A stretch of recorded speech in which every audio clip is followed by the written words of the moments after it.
is up, y'all.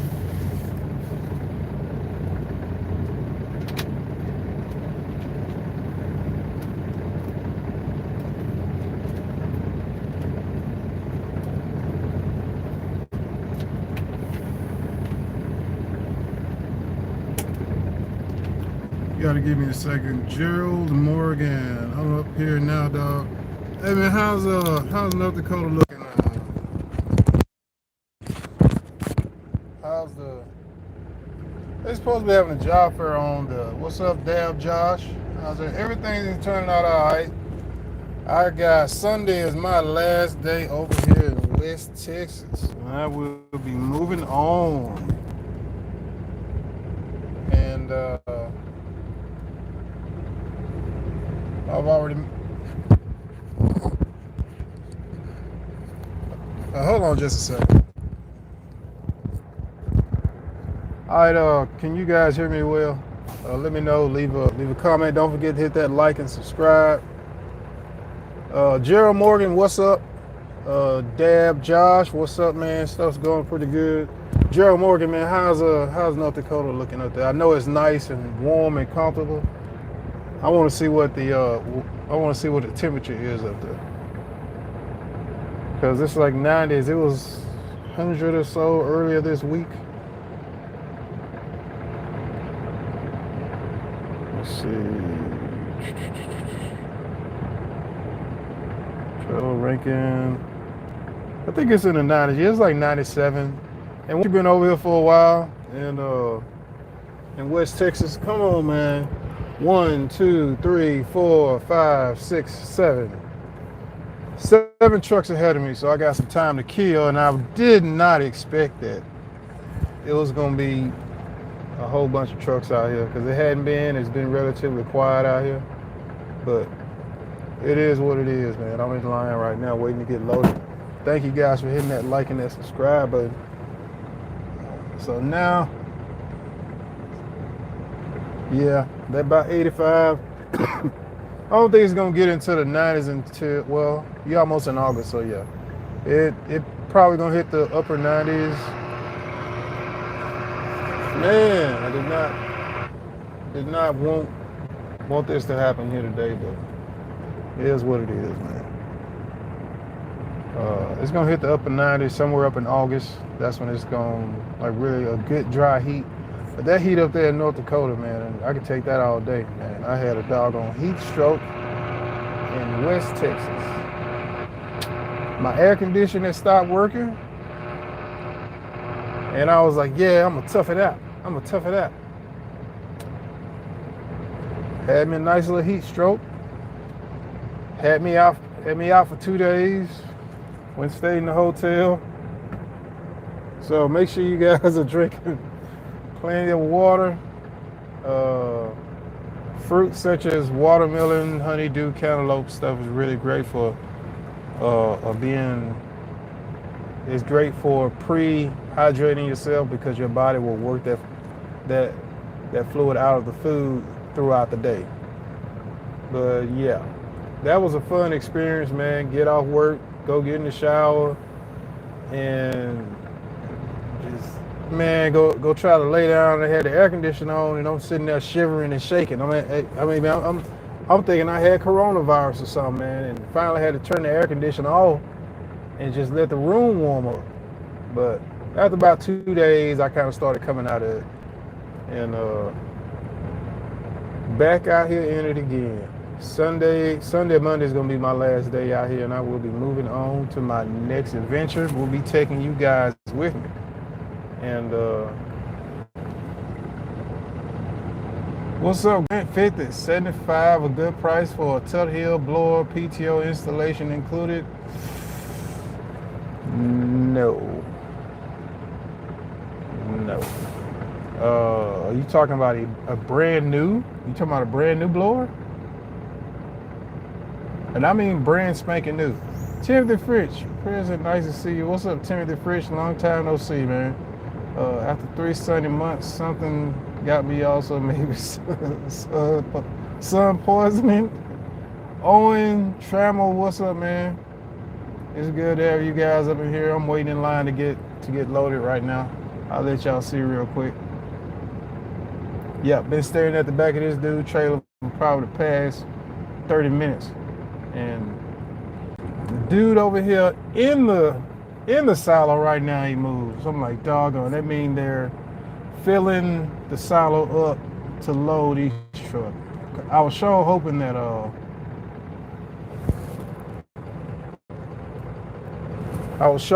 I was gonna been there before, but as I got in line, I did not realize how many trucks was ahead of me. But now I realize it because he's still in there. 1, 2, 3, 4, 5, 6. But today we talking about quite a few things in the oil field. And I'm also going to be answering some questions that some of you guys have asked me. And also, if you're thinking about, who was that you asked me is, did I miss anybody? Say what's up, Jared Morgan, Dab Josh. 855 brand new, shaft included. Are you talking about an 855 blower? No, that's too high. Cause the 855, if I'm not mistaken, mine's a 1050. So the 855 is on the lower side. Greg G, what's up? Appreciate you. Please hit that like and that subscribe button. We're talking about the blower. Make sure when you get that blower installed that they put the proper PTO in. You need to have a high rev PTO. I don't remember what's on mine, and I'm not supposed to get out here in this heat and try to find out what's on that tag. I don't have a picture in here of it on my phone, but I make sure it's a high rev. I think it's called a high torque PTO. But PTOs come in 3 ranges that are spinning off of your drive shaft. There's a lower one. That one you would use for hauling water.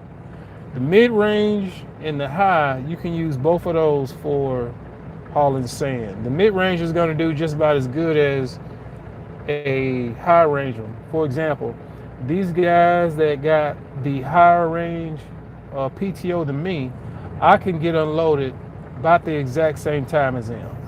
Now, some of these guys are putting their RPMs up to 1500 and they're blasting off like that. I keep my RPMs about 1300 when I'm blowing off. That's about as high as I put my RPMs up, and my truck does fine. And I'm just keeping it at that rate, at that RPM. My truck likes it, and I'm gonna keep working it like that. 855, if I'm not mistaken. When I had all this stuff in my head when I was buying mine, I wish somebody had asked this.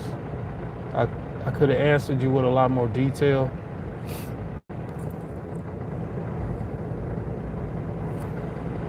Okay. All right, 750. If it's brand new, I could. When I say 750, you talking about 7500. Grant G. Talking about 7,500 for the Tut Hill blower, the 850, which is on the smaller. It's on the lower side. PTO installation, and is that going to include your PTO, drive shaft, and everything? 750 seems a bit high. You should be able to get a blower, and usually, sometimes some kind of way. Sometimes you can get it all in one. If you shop around on Facebook, you're gonna find somebody that's got them. You may have to travel to go get it, or travel to go get it and then get it from there and get somebody else to install it. 7,500. No, because mine I paid 2,300 for mine. The install was like $1,000, so I had it installed on and everything for like $1,000. But I had to go back later and have a different PTO put on because I used the PTO that I already had in my head, like I'm gonna save some money. But I did do, I think I did 2 or 3 loads, so that paid for that PTO, that new PTO that I had put on. So just keep that in mind. To be honest with you, 7,500 is a good price for a touch heel blower, PTO installation included. Ask Grant 50. You get that down into the 4,000, 5,000 range. Yeah. Maybe if you're buying a brand new one, maybe it's rebuilt, possibly, but come on, man.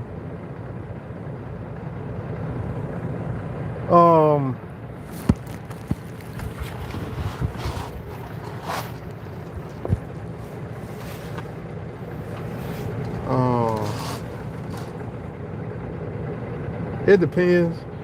Before any of you go out there and buy PTO, a trailer, you need to look at a couple things.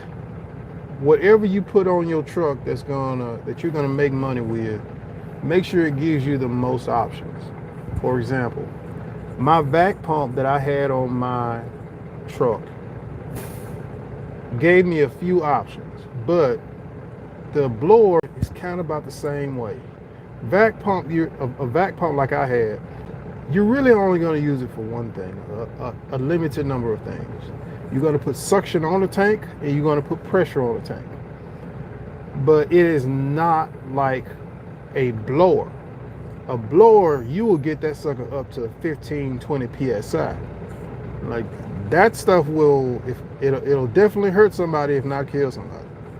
A vac pump on your truck, the pressure get up, but it ain't really getting up into that range because it'll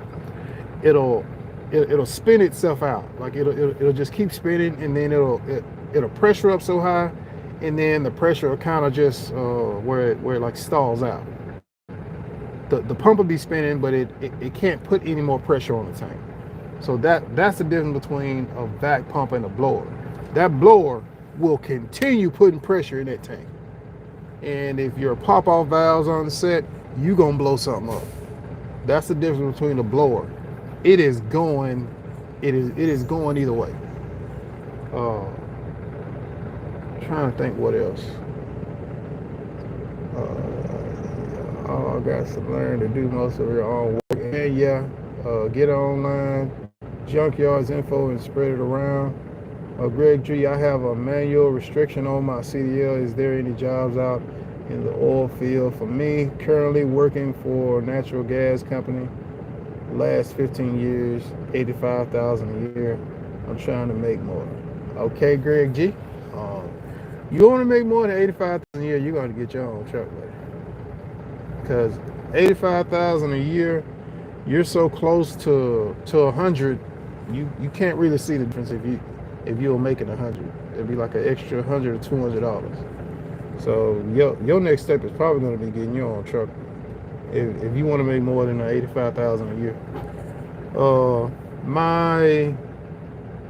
My last full year in the oil field doing coil tubing before I left North Dakota, I made 114, I think. 20 days on, 10 days off. And that was that was pre-coronavirus, and I was on track to make 120 to 130 in 2020 before the coronavirus messed all that stuff up. So whether the oil field money is going to be exactly that now, I don't know. I've talked to some guys about some coil tubing jobs out here. I've talked to quite a few of the fracking guys. All of the fracking companies are hiring. Who was that asked me about the restriction on your license? Greg G. Is long Greg G, I say apply anyway. Go ahead, apply to the fracking companies. Halliburton is hiring. Liberty Oilfield is hiring. Frack, you're going to be applying for. It's going to say frack acid. It's going to say stimulation operator, pump operator trainee. When you go on Halliburton's website, you're going to fill out the information thing, put all your work history and all that stuff in there. Then you're gonna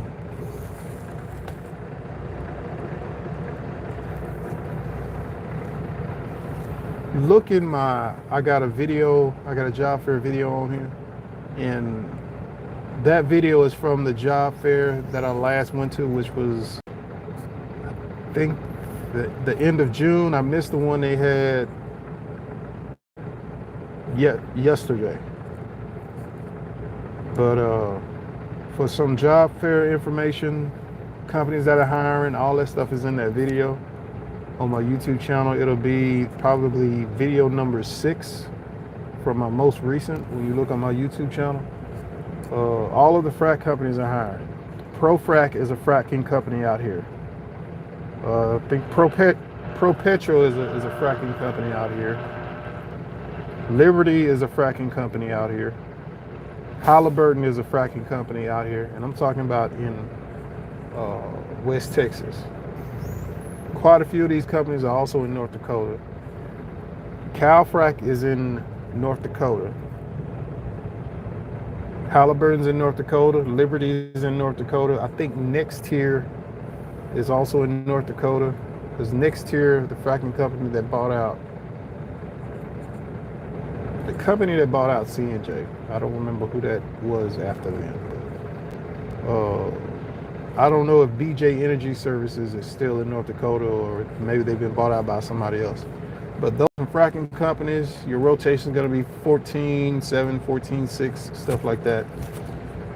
And some of them put you up in a man camp while you're there, and then you can fly home or whatever on your days off.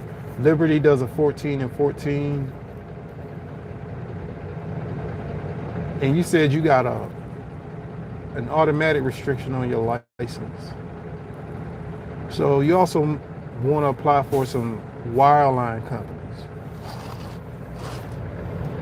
Because the wireline truck, if I'm not mistaken, I think those are automatics. Because it's a Class B. So you won't have to have your Class A, but your Class A will cover you for that. Also, fuel companies are paying good money. Let's see, what other Oilfield has changed. Yes and no. I've been in it long enough I don't look at it as it changes. It has its flows, man. Like on the Oilfield does that. So to say the Oilfield is down, you would, if the Oilfield was down right now, your gasoline and diesel would be in the $2 range. Right now, we're looking at currently an unprecedented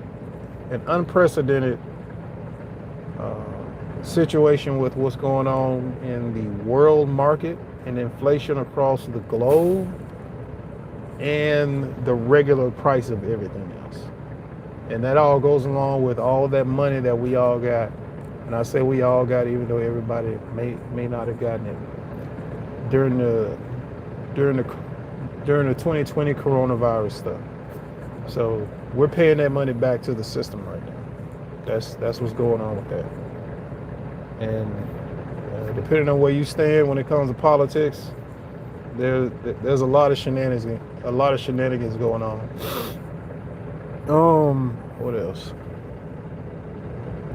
Gas can explode. Doggone it. I ain't seen that name in a while. Yo, man, hope you're doing good. Looking at going back to North Dakota. I left in 2015. I had 3 years of oilfield experience. Right on, gas can explode. Yes, it's all these stories of people making 140. Is it realistic? Yep, making 140, making 150 is realistic. I would say look at it from a couple different perspectives. You want to make 140 to 150,000. You're gonna go get that as a company driver if you come out here to haul sand. Like you fixing to go get that.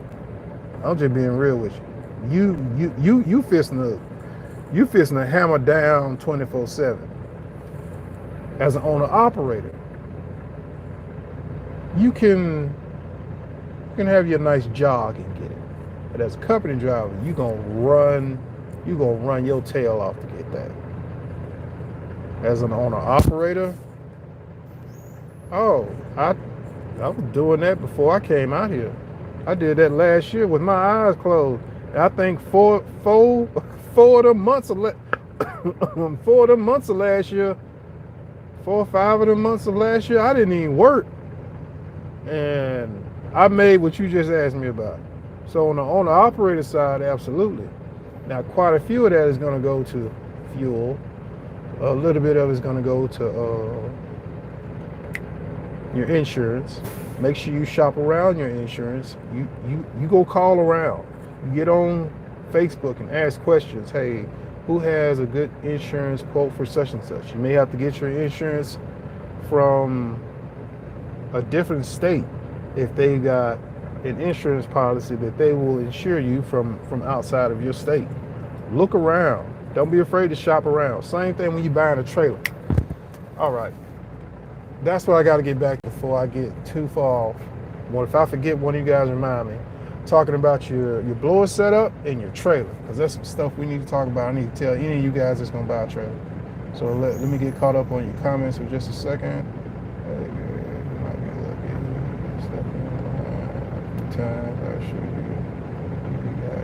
Every step. North Dakota. I do miss North Dakota, man. That is just so weird, though, man. Like, it's weird. That place grows on you in a way you didn't realize it would do that. You know, I long for them open spaces, man. I long for that what you see right now in North Dakota. Like if you go take a drive down 1804, going towards the Newtown and the reservation. You know, you got Lake Sakakawea all to the right. Like that's a nice drive, man. You know, just it's like out in nature, but it's different. It's like out in nature in that little house on the prairie, western kind of a way. Come back just a little. About time. You know, a gas can explodes right close to the egg. No, I need hold on a second.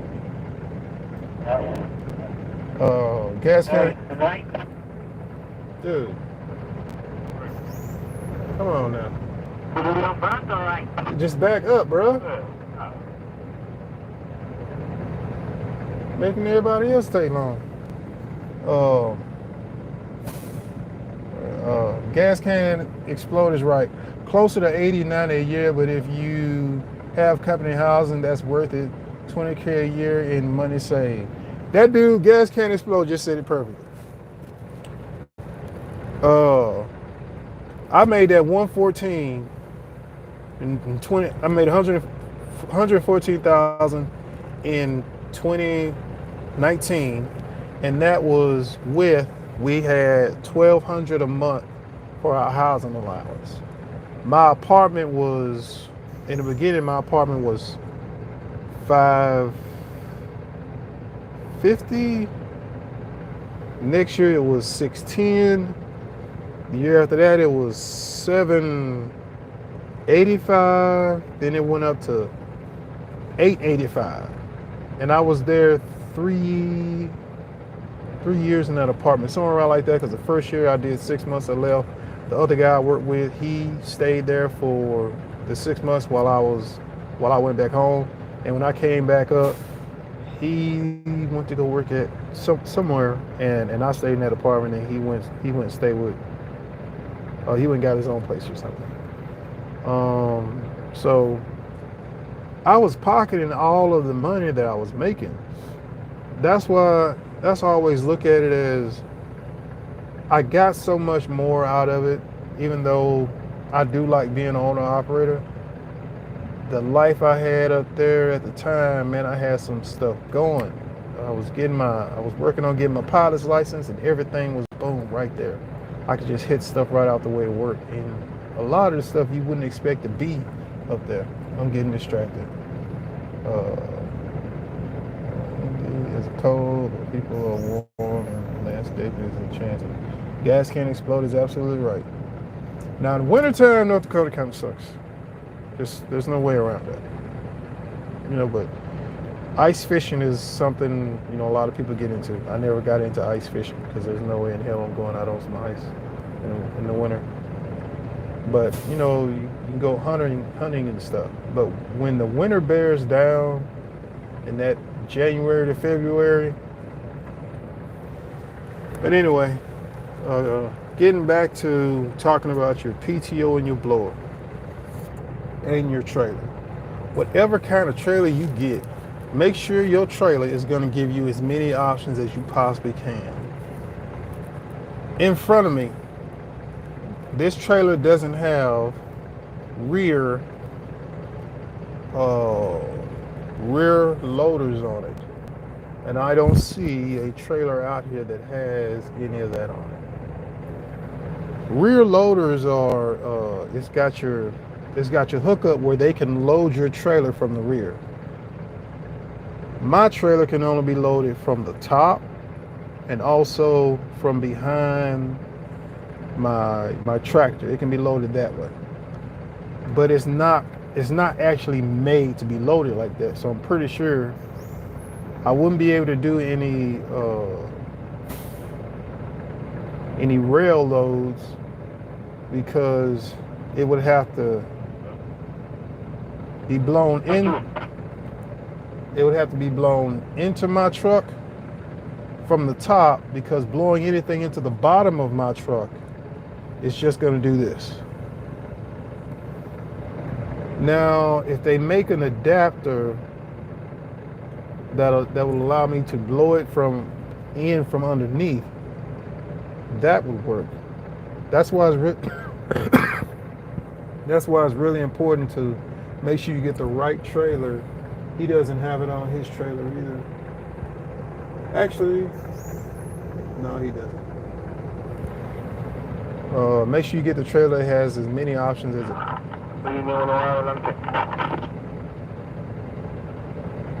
Man, I hope you ain't fell asleep, bro.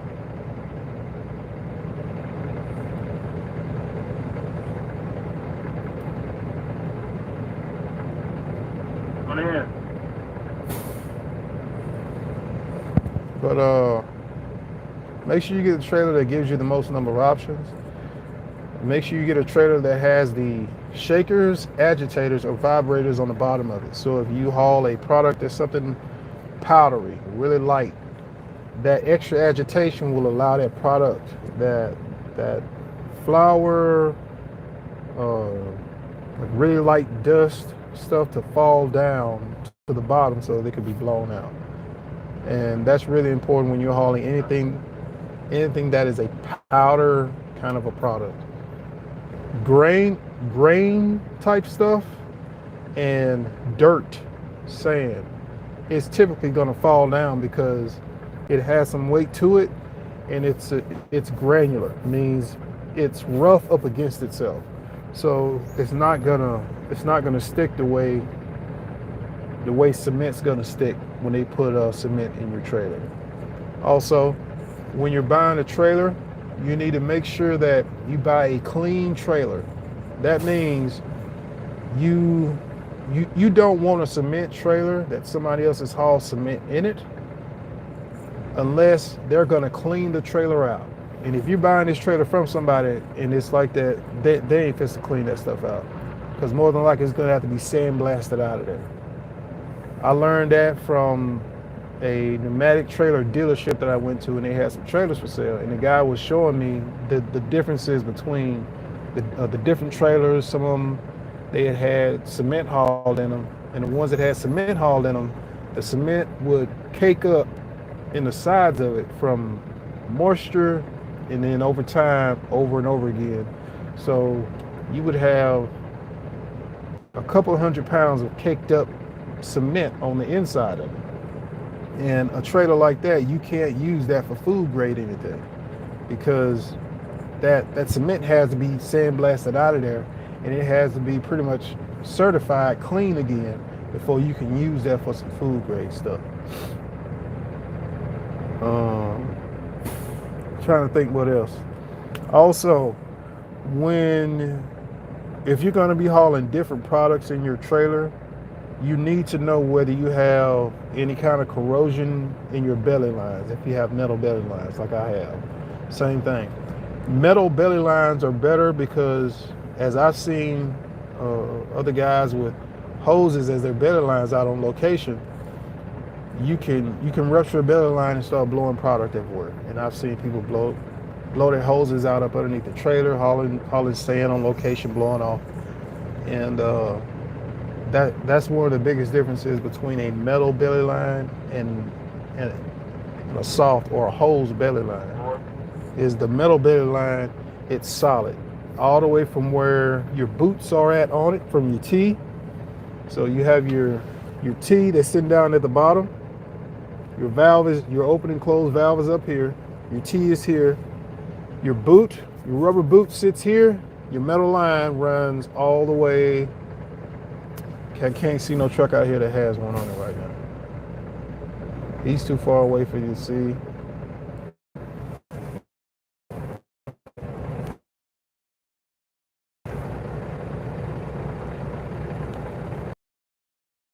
You see that?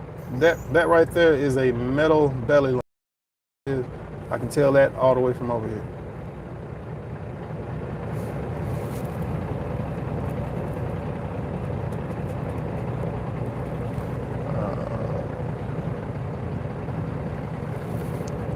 All right.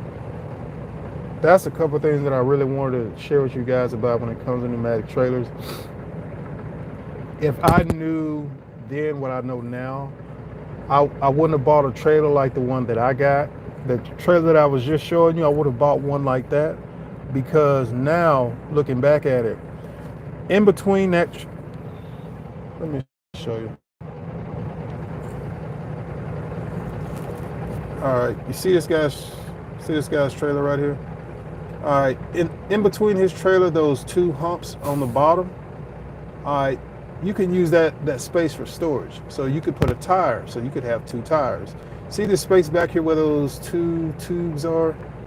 His two rear braces right there in the middle of the screen. You could put a tire back there, you could put hoses back there, you could put your box back there. And those are just some of the different things.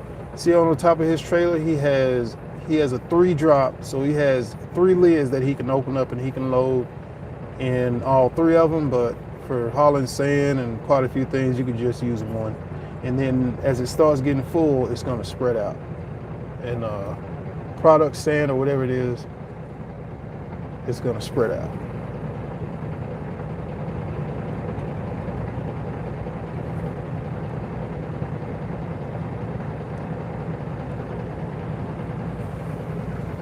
That's one thing I found out about those trailers, because I saw one guy, actually I saw 2 guys, 3. One guy had a water barrel hooked up to his trailer, and that's what he would wash his hands with. And I was like, oh, so you could also use that to kind of shower, because in the daytime that water get kind of hot, and then you could use that to shower like later on. I'm like, oh man, that's pretty cool. Another guy had a generator on his, and the other guy had a box, like a box he had made, and he had all of his extra tools on it. It had a lid, a lock and stuff to close. And I'm like, that's one of the benefits of a trailer like that. I bought my trailer because looking at it, I was like, yeah, that looks like the biggest trailer. There it is. I was like, yeah, man, I'm gonna get that trailer. I'm gonna make all kinds of money. Well, this trailer, the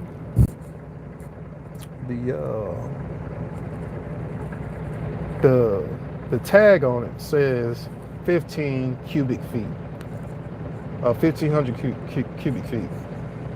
But most of the other trailers say 1,500 cubic feet. So most of these trailers are about the same. You don't need a trailer that has 4 lids, because a trailer of the same size that has 2 or 3 is going to do the exact same thing.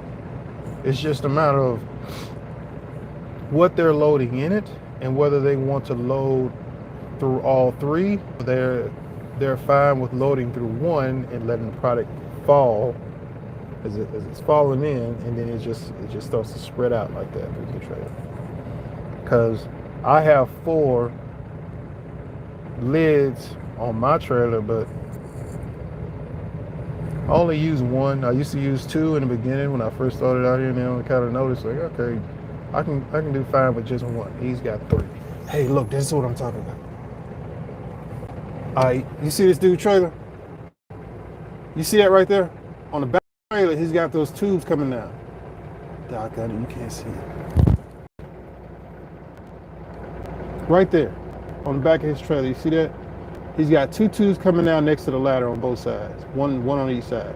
That's what I'm talking about. All right, he can have that trailer. He can load into it, or he can.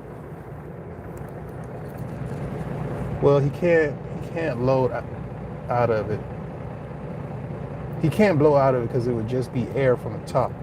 But those go up to the top, to the back of that guy's trailer.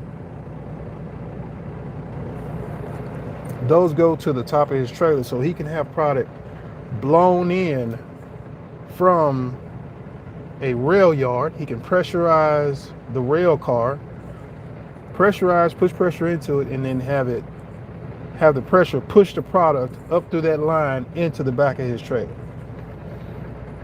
Let's see. I only have two outlets on my trailer,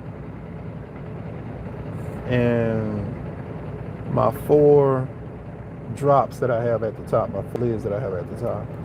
So my trailer can't be loaded like that.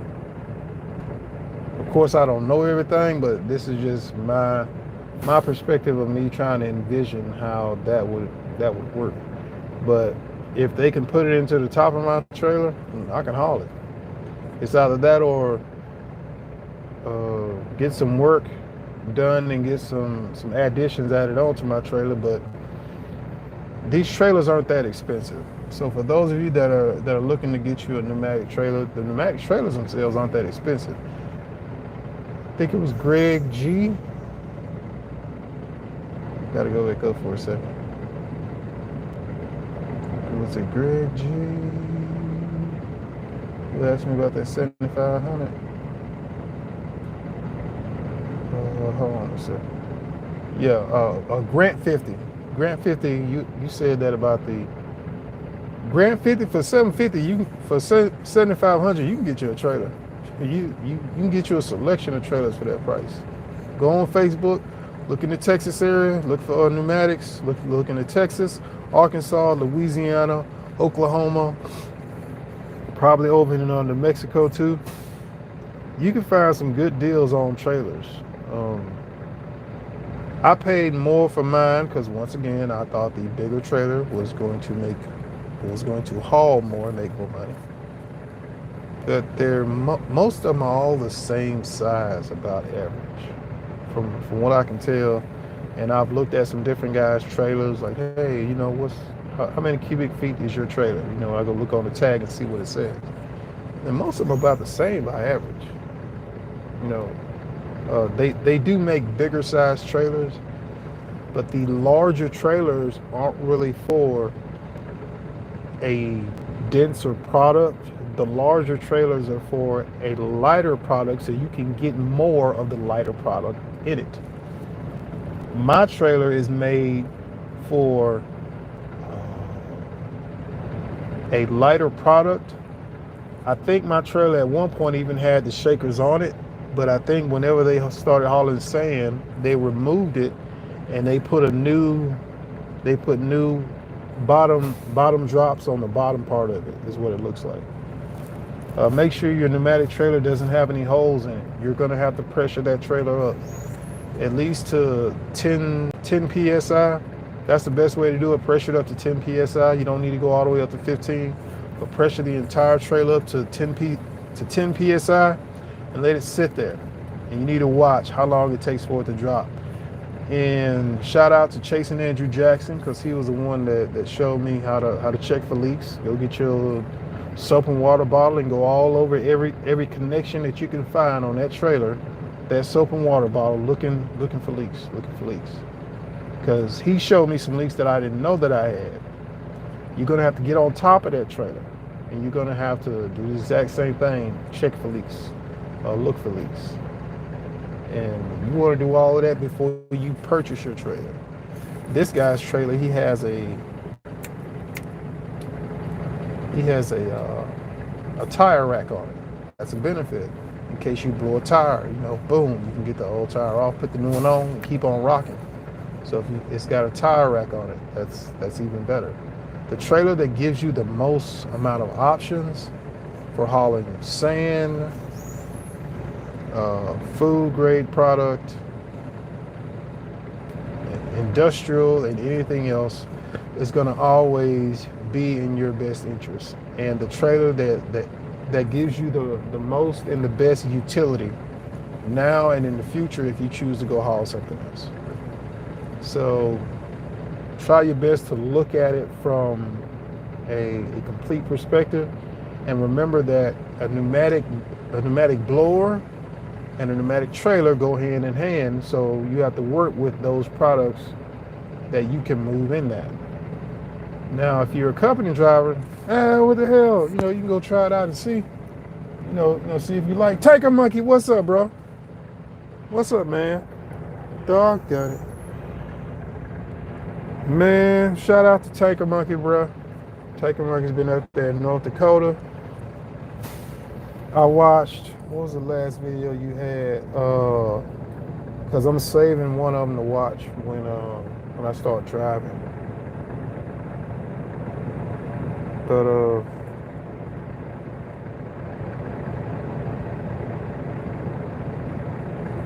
hold on a second. I need to see if I has in place order with a truck.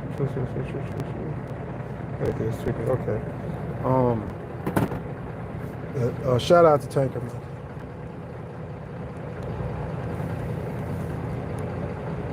I got you, bro. Tanker Monkey, bro. Hey, Tanker Monkey, and everybody else, tell me this: of all the trucks in the parking lot, how they hit my truck? Out of all the trucks in the parking lot, how they hit my truck?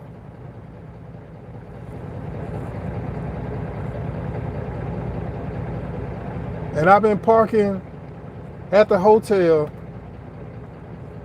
for most of the past month to month and a half. And ain't nobody hit my truck. I ain't hit nobody else's truck. And I know how they hit it. They hit it coming forward on my passenger side, because I can tell from the way they hit it. They didn't leave no letter, nothing. Not only that, I know the truck or the trailer was white, and I know it was a semi truck that did it because of where it hit my grill at. And man, that had because I had been in the hotel, and then I came out to go get me something to eat or something. And I always do a walk around my truck. And I went got in my truck, got something, got out my truck, and I did my walk around. And as I got around the front passenger side of my truck, I saw my bumper, which my bumper is normally straight, just like all the way across. On my passenger side, my bumper is sitting like this. This is a solid aluminum and tube cattle bumper. This ain't no cheap thing, and it ain't no cheap thing to get fixed. Y'all can look at some of my pictures of my truck and you see what I'm talking about. Not only that, now it won't close the same way, because when they hit it, I'm thinking they hit it, they felt it, and then kept driving from the way the steel and where the bolt goes in to hose it in is bent out, and the way they bent it. So they knew that they hit it. And I walked around the parking lot of the hotel looking at the other trucks to see if I saw any trucks with damage on them. And I didn't see none. And I'm kind of thinking, okay, whoever it was, they were in a trailer, because the way the hotel parking lot is made, you can make a turn in there as long as the cars aren't parked on the back line. Any truck can come through there easily, make that turn. But when one oddball car parks back there, you can't make that turn. But it is what it is, man. Any other questions any of you guys got? Tanker Monkey, bro. Man.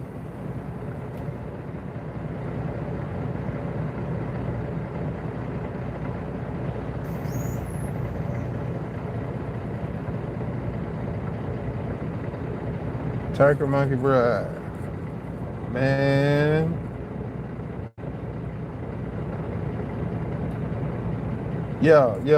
The bull rag. Luckily, they scraped my hood just a little bit, and that's why I was able to see the paint. So I know it was a white truck or a white trailer or something, because I don't see anybody hitting it that way with their tractor. It's more like as they were going around my truck on the passenger side, they hit it that way. But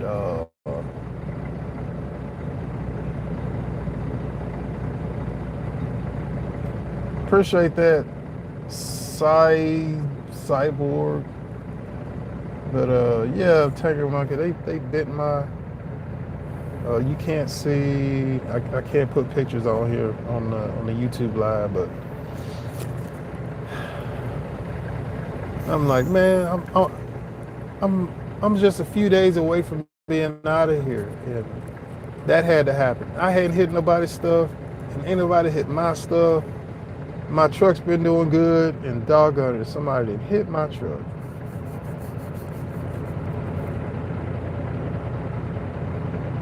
And I guess they'd have scraped it, okay, but to hit it and then hit it with the force to where you break the two tubes, but one of them's solid and it's not broke. So that's a plus. I'll make a video about it at some point, but just like that gave me a headache instantly. But it's just another nail in the coffin that, you know what? West Texas Oilfield has been nice. It's just another evidence of it's time to go. It's time to move on. And the oil field out here is actually pretty awesome. The biggest thing is get you as many customers as you can if you're going to be your own independent carrier, so that you can choose between who's going what and where. Some companies out here, such as Atlas, they want you to have your own in Texas DOT number. They want a company in Texas, all of that kind of stuff. And me and some other carriers, we looked at trying to get around that, because we were like, screw that. We're not going to go start all the way over with a new authority and company to go make something in Texas just to start doing that just for one company, and no other company requires it.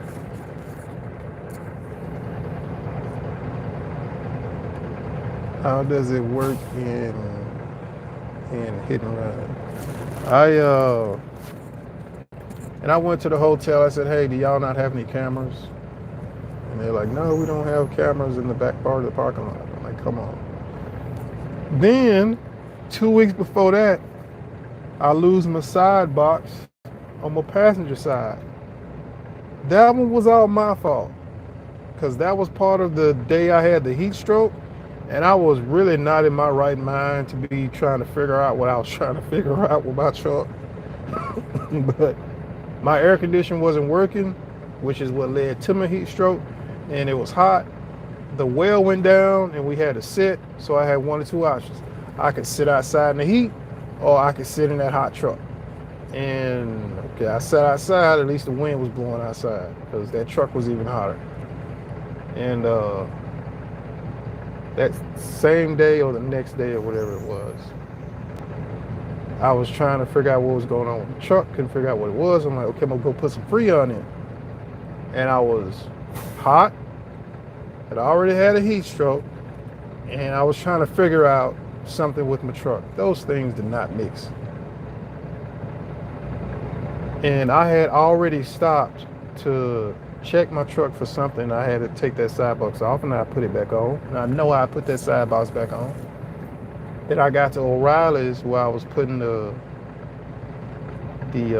can of your Freon stuff in there,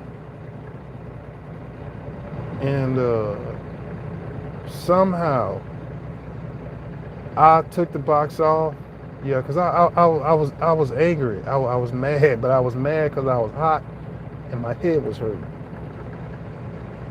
Took the side box off, set it on the ground, went into the Fred dollar store, whatever, went and got me some water to cool off. Came back out, got in my truck and left. Like, got me something to eat, put some fuel in my truck. And as I'm walking around to the passenger side, there's a video. I mean, there's a picture on my YouTube channel of asking, do you see anything missing? And that's when I saw that I didn't have no side box on the side of my truck.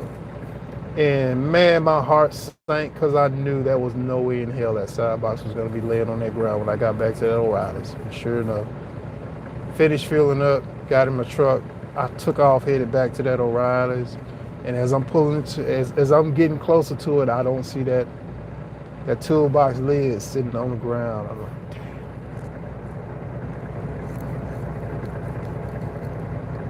that was an extra nail in the coffin while I'm done.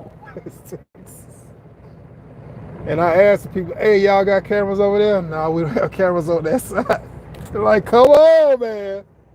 Once again, same day I had a heat stroke. My head's hurt. I've been hot all day, and I cannot think straight at all. And I was sick for like a couple of days after that, and then like I started to come out of it, and I was all right about the third and fourth day.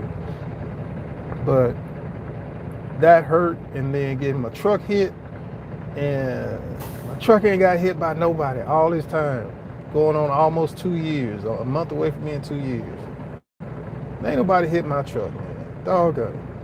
It's 3 days away from being out of here. Somebody hit my truck. Like, come on, man. What is up, bro?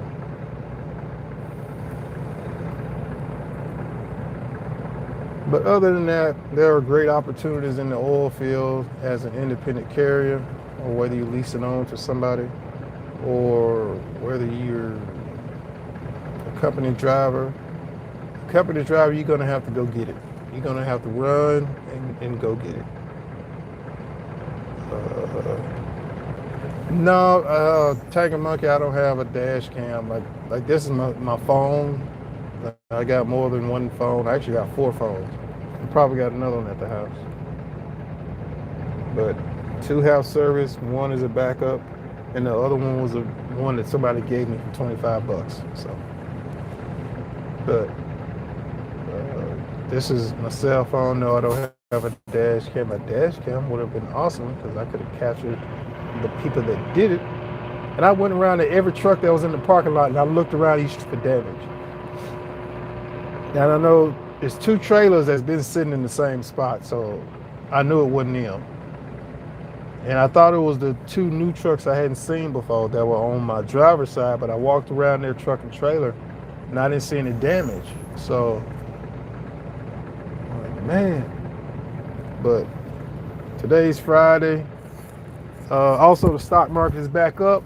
Ka-ching! I hope you guys have your investments where they are, and if the market keeps going, I don't even need to go too much farther. I just need another 4%. But like I said, Tanker Monkey, whether I have to fly up there or drive up there, I'm coming up there. But what else have y'all said? Burner. Another nail. Is that burner?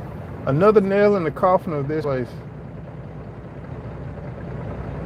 But I've reached out to some brokers and some shippers and manufacturers, and I got some emails back from them that they're like, hey, let us know when you're ready, and on when I can get my truck from over here to the area that they're operating out of. So that's a plus. That's a blessing. I was asked yesterday, hey, am I ready to go move some freight? And I said no, because I want to finish out my original plan of this right here was going to be my last month. Sunday is the last day of this month. I will have been done. I will have completed everything that I wanted to come out here and do, and I will have made all of my money back plus change. So that's, come on, man, dude.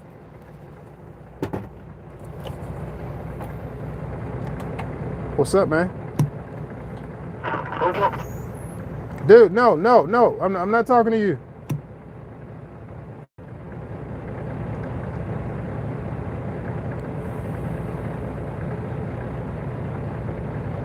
Let me stay out the radio. No. Let me stay off the radio. Never mind. Golly. Golly.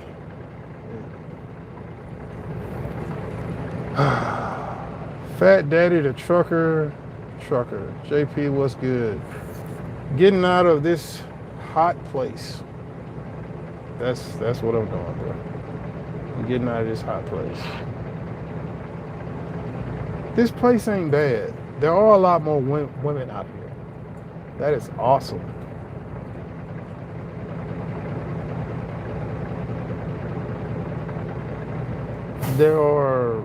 There's more stuff to do in this area than there is the Bakken Oilfield area, but that's more of the way this guy explained it to me. He said because between here and North Dakota, Williston, flights are actually pretty cheap. Because I think the round trip ticket from here to North Dakota, when I was looking, and this was around the 4th of July, was like $400. I don't know if it's still that way now, but I was like, dang. But the thing is, there are quite a few people from the oil field that go back and forth between down here and up there. And also, there's quite a few business people that go between down here and up there. And also here in Denver, Colorado. So that's kind of a little triangle. Texas, Denver, Colorado, Williston. And they can kind of tend to business within three different major oil shale plays within the United States. So, okay, that makes sense. So the flights between here and there are cheap. I was gonna fly to North Dakota for the weekend. I thought about doing that this weekend, but I am so close to being out of here. I want my truck from over here. I don't want my truck over here anymore. About $600 for Dallas, Fort Worth to Dickinson. Yeah, because Dickinson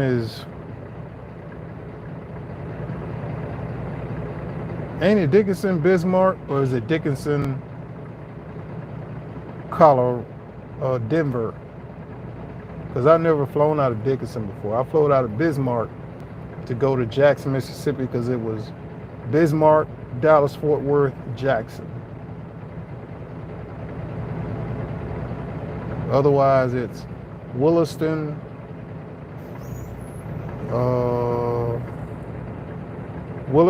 Minneapolis, Atlanta, Jackson, Mississippi. Or you take, I think it was American Airlines, Williston, Denver, Dallas, Fort Worth, Jackson, Mississippi. Yeah, Dallas, Fort Worth, Denver, Dickinson. Okay. Because it's usually one of those unless you're flying out of Bismarck, which that's the cheapest route. And I would tell anybody, if you have a good dependable vehicle, drive down to Bismarck in the spring, summer, and fall. Don't fly to Bismarck in the wintertime if you got to drive from Bismarck back up to Williston. Because I'm telling you, homie, the time you get back, ain't no guarantee you ain't going to be driving back through a snowstorm. And Bismarck to Williston, That ain't no joke when it snows up there. And especially if you go from Bismarck to 85 and you drive 85 on up, or you go into Bismarck, you may go up through, what's that, 52, Jamestown, go up through that way, and then go up through Berthold. It's a few different ways to get there, but continuing on to the oil field right now, everybody's hiring from North Dakota to South Dakota, and North Dakota actually has a job fair coming up on the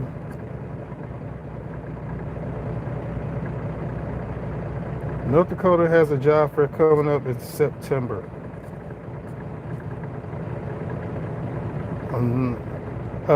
Fall 2022 Northwest North Dakota semi-annual job fair. So far, there's 36 employers. It would be the 22nd of September. B&G Oilfield Services, Black Hills Trucking, Border Plains Equipment, Can Rig, City of Williston, Elwood Staffing is a temp agency, ND Energy Services, that's a workover rig crane company. Neighbors Drilling is hiring. It says all rig positions. Strata Corporation. Strata is they're a contracted company up there that they do road work and dirt work. And you'll be like a dump truck driver and hauling belly dump and stuff like that. I know they have dump truck work, but I know they do other stuff related to road construction and stuff up there in that area. But you can find this information on Job Service North Dakota. They have a Facebook group, and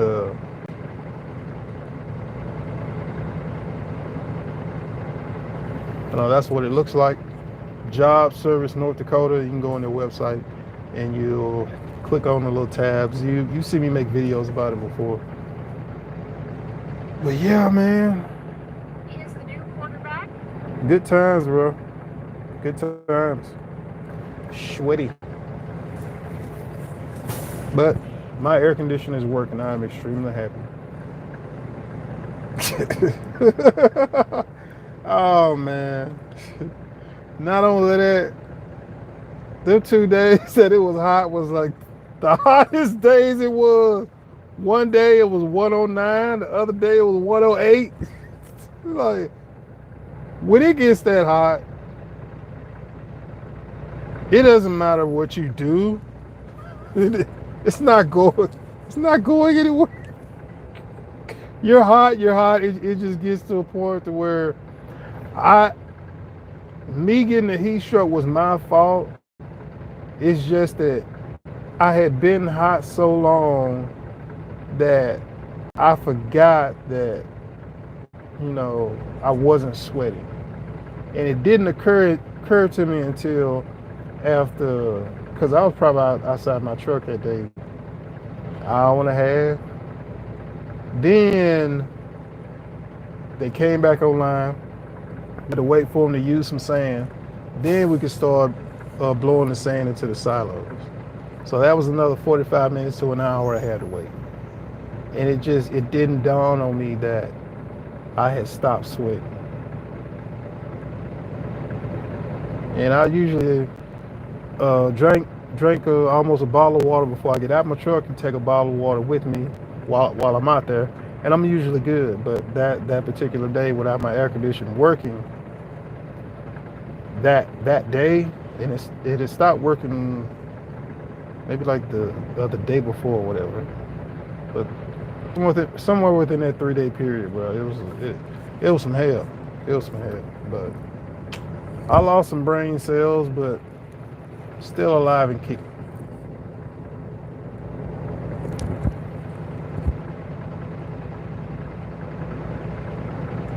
Yeah, United serving Dickinson, because Williston, Delta is still in Williston. I know Delta had pulled out of Williston for a while, but then I think Delta came back. Because wasn't it just United, but that was during the slowdown of what 17 or 18. I think that was right after the new airport or somewhere along those lines.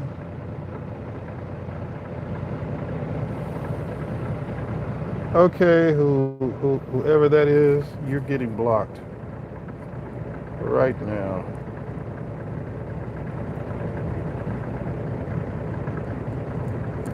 Give me just a second. If you guys have any questions, now is the perfect time to conflicts and I resolve it in groups. If there's to a ask. conflict with a passenger who's not used to the screening process, I didn't even see.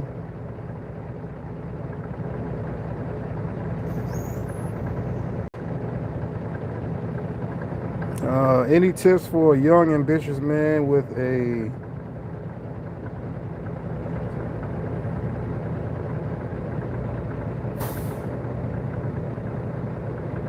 Okay, Bernie, you're gonna have to ask that question again, because any tips for a young, ambitious man, and then I don't know what the second half of what you're saying is.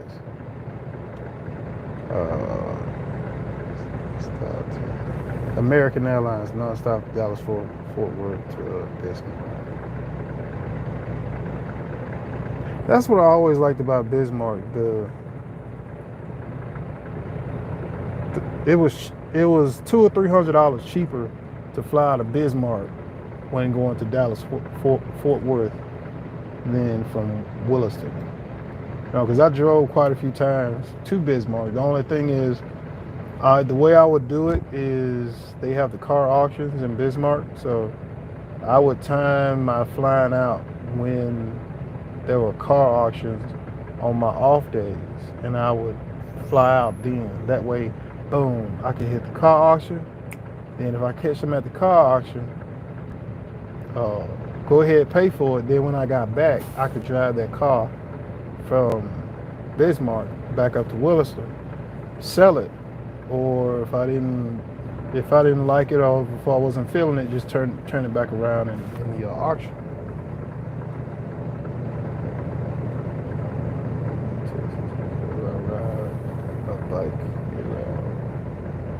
Yeah, Burner, you ain't gonna be riding a motorcycle in winter in North Dakota unless you put a sled on that sucker bike. Nope, no, you just not gonna be riding that motorcycle in the winter. You ride in early winter, but mid to late January, it's not happening.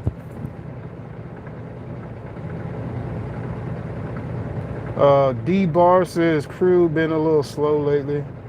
Burner, living no matter what, nothing is too much. We process whatever comes.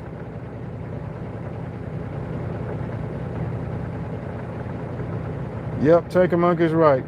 Burner, go work on a rig. They're all hiring, and you can work.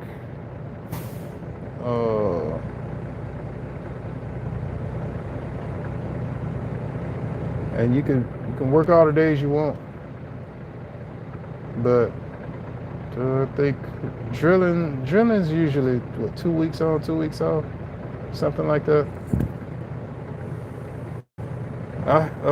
Bad news, 1, 2, 3, 4. I have my own authority. What's a good company to haul sand direct for? I have pneumatic trailers.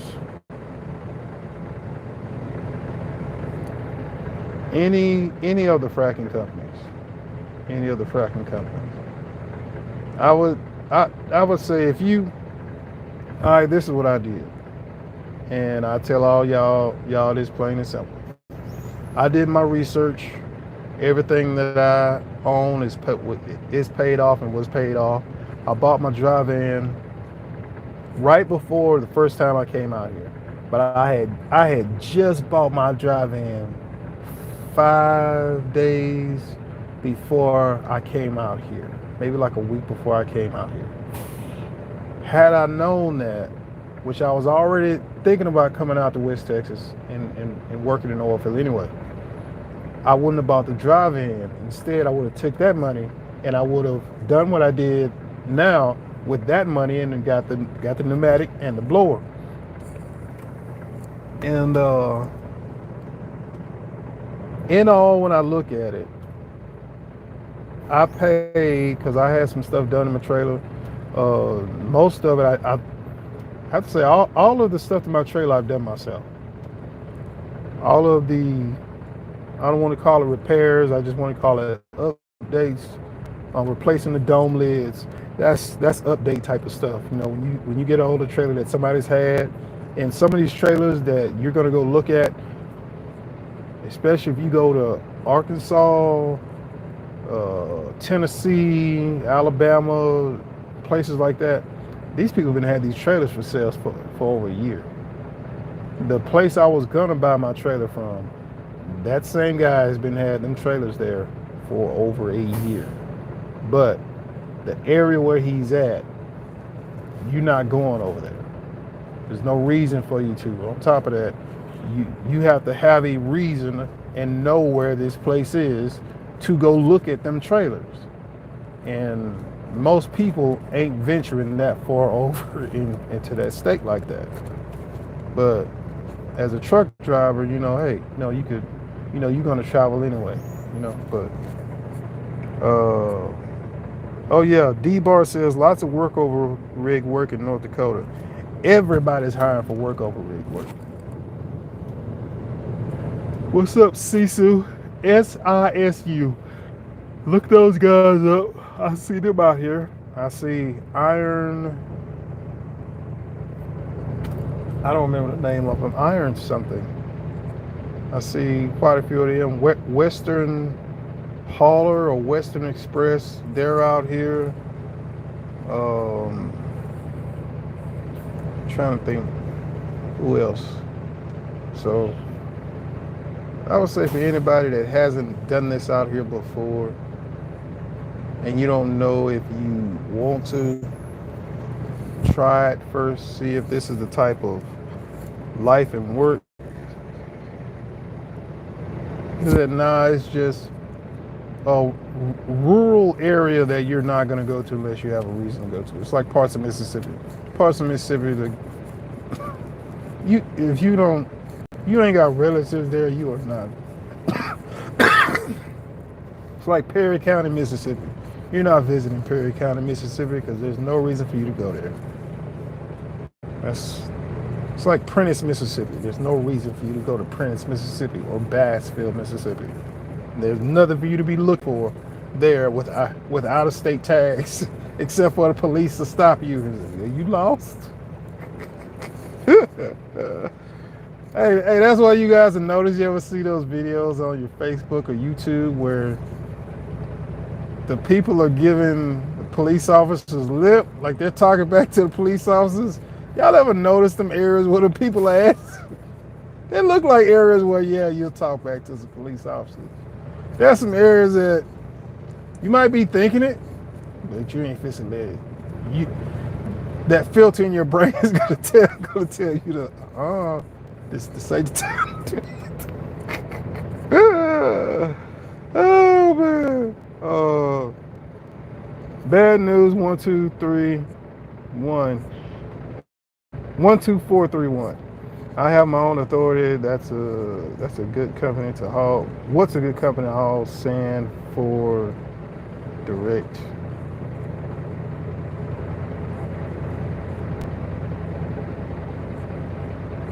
There are two companies out here. One of them is Iron something. I can't remember the name of this company out here, bro.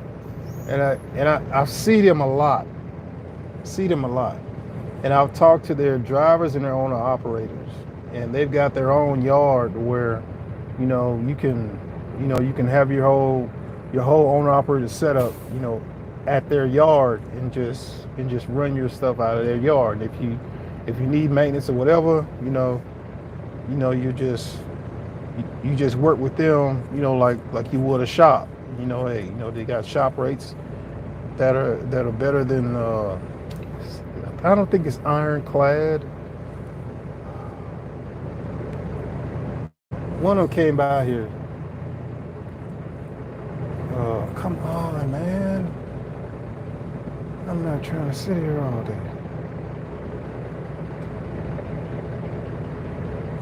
Um, Iron Wheel.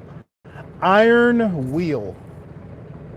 They've got quite a few trucks out here, and I see their trucks regularly, day and night. Western Flyer or Western Express is a pneumatic tanker company. I don't know if they have owner operators. Y'all running ELDs or D-bar. When it comes to are we running ELDs or timesheets, I don't know what you're talking about. Yeah, J Dub, Iron Wheel. That's right. Because I was showing like in my head, I'm like, I know it's Iron something. Iron Wheel. That's the company. Western Flyer is a owner-operated company. Sisu, SISU, they do both. They do owner-operators and company drivers. Then, of course, you got Showa,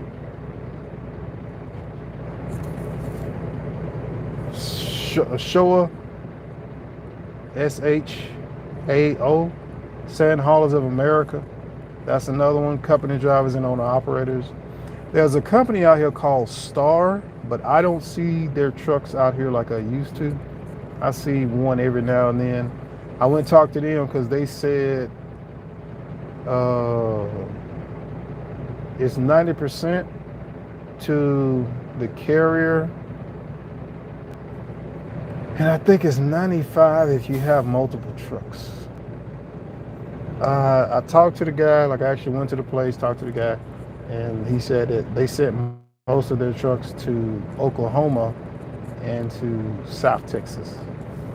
And he said there's quite a bit of work going on in Oklahoma right now, in South Texas. I think from looking at it, this place is saturated with trucks. I think this place is saturated with trucks, and because of there's so many trucks out here. So that's another thing for you to think about. Western Flyer only has company trucks. That's right. Also want to give a shout out to J Dub, D Bar, Burner, Bad News 12431. Shout out to Eastside. Shout out to Tanker Monkey. And I am personally subscribed to Tanker Monkey because he's awesome, and when Tanker Monkey be dropping videos, man, he be dropping videos about North Dakota, especially them videos with the North Dakota Energy Council updates. Like that's some deep stuff. The stuff I found out in North Dakota was stuff I didn't know states even allow their residents to know and see. Like when you go on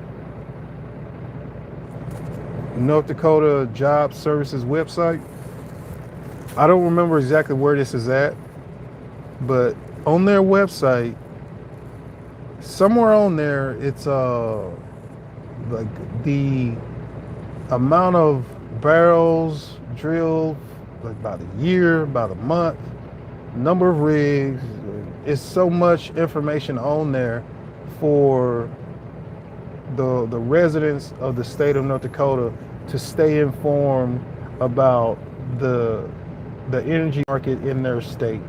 Like I had never seen that before until I went to North Dakota. I didn't know they gave their voters that kind of knowledge and information about the oil and gas market, and like what states are doing what.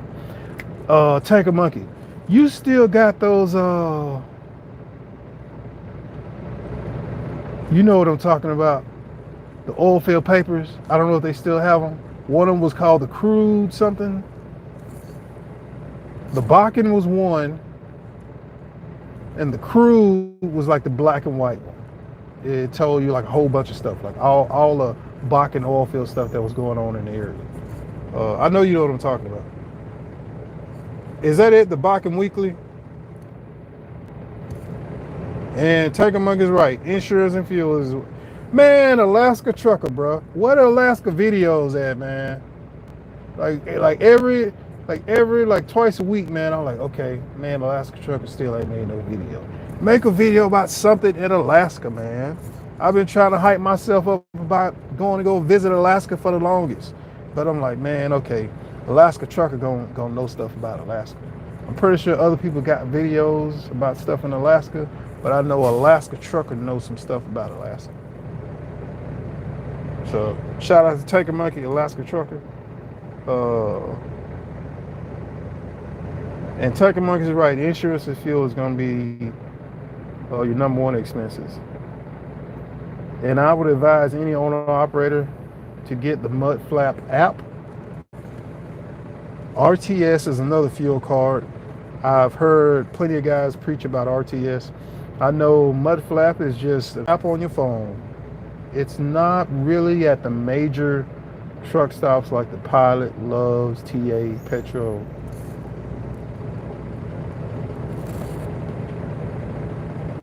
But it is at, I think it's Road Ranger and something else. And they got other like mom and pop fuel places. And it'll be 40 cents cheaper. So 40 cents cheaper beats that old stupid Loves and Pilot 10 cents, 7 cents. Like I'm done with Pilot. I'm done with Loves. I don't want to buy nothing from y'all. I don't even want y'all coffee no more. Unless close by and I don't want to have to go further. Like 10 cents. Like I'm not getting into that.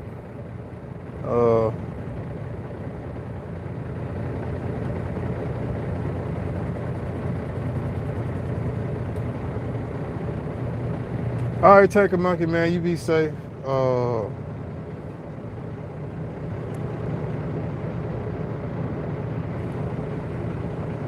And Take a Monkey's right. 2010 to 2014. 2014 was the first time I got involved in the oil field. What I'm looking at nowadays is what me and some people talked about in 2015. Eventually, keep this in mind with the oil and gas market. As the appetite for fuel fluctuates and they want to start transitioning more stuff to electric and other alternatives, the oil and gas market is going to find it's the place where it stabilizes itself out until there's some kind of new technology that takes off and utilizes hydrocarbons, oil, diesel, or some new formula of fuel from fossil fuels. So keep that stuff in mind. It may be a while before we have an oil boom that's comparable to 2010 to 2014. It may be a few election cycles before we have something like that. Right now, in certain areas such as West Texas, North Dakota, Colorado, I would assume Wyoming's a little bit different, and this eastern part of New Mexico. I don't know about Pennsylvania, but these areas also including East Texas, where there's oil field, and a lot of oil field work, and offshore. So right now, the oil field, there's more work than there are people, but in certain areas, there are more people than there is work to keep a high demand and a high amount of opportunity turnover. Opportunity turnover means instead of this one customer or this one fracking company or whatever having one frac going on or two fracs going on, they've got 5 or 6, and there ain't enough drivers to keep the stuff rolling, so they need as many drivers as they can that can pull as many loads as they can, versus you've got this company over here and this company over here, but there's so many trucks over here.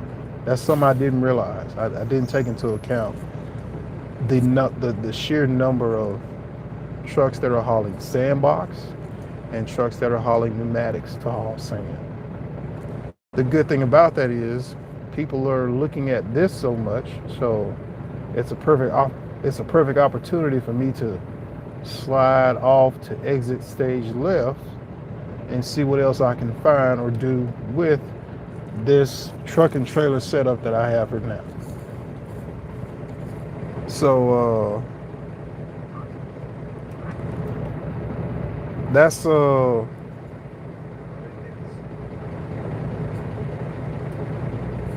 is something to keep in mind. I'm trying to think. I was going to say something else. I got to get back to you guys' questions in just a second.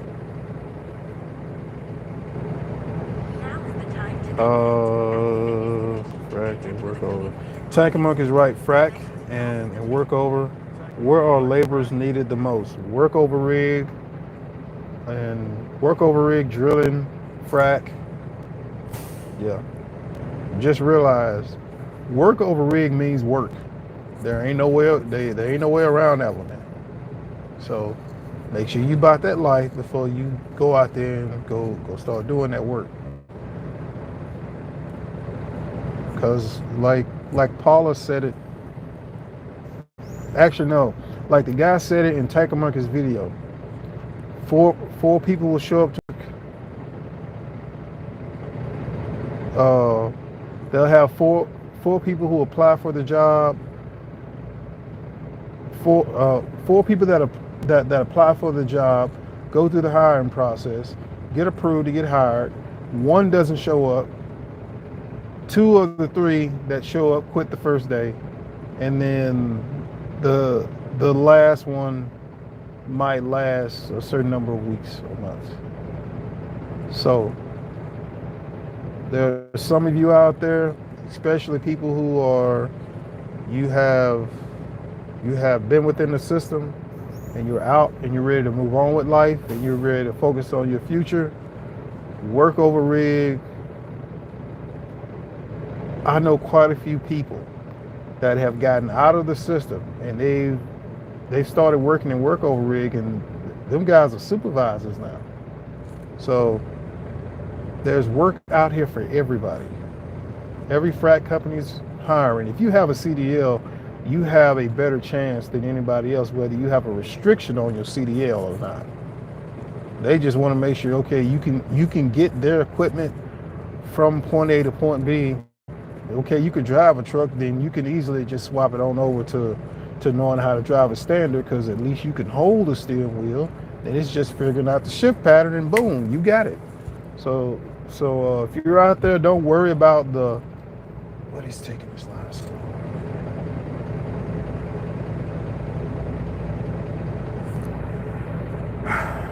If you're out there, don't worry about the automatic restriction. You can learn something different. Just like you learn to drive the large semi truck with an automatic, you can learn how to drive a standard. It's no big deal. Don't look at it as an obstacle. It's just something that you haven't had experience with yet, and you're going to get experience with it, and you're going to be just as good as you are with an automatic. That's all. And D-Bar is right. Work over rig is a young man's, all the way. All right, burner. Work over rig, frack. If you're going to North Dakota, Calfrac, Liberty, Halliburton. I will say this about Halliburton. Halliburton will lay people off. So accept it and embrace it and look at it as, if you get laid off, it could be some well-needed vacation time. I'm just being realistic with you, because when I got laid off, I wanted to get laid off. I was hoping to get laid off, just not the first and the second layoff that they had. But the late coronavirus, when the market crashed, the oil market crashed to zero, negative $0, we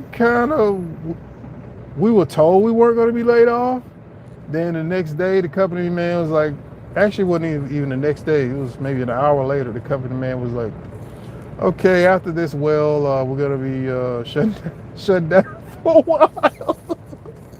Terry came over the radio when oil went to negative 30 or something. Terry came over the radio. Y'all know we're getting laid off, right? Cause we were all sitting there. Oh, doggone it, Jeff. Oh, Jeff, I'm gonna have to call you back. Oh, doggone it. I know who that is. Jeff, I'm gonna have to call you back. I'm gonna have to call. Let me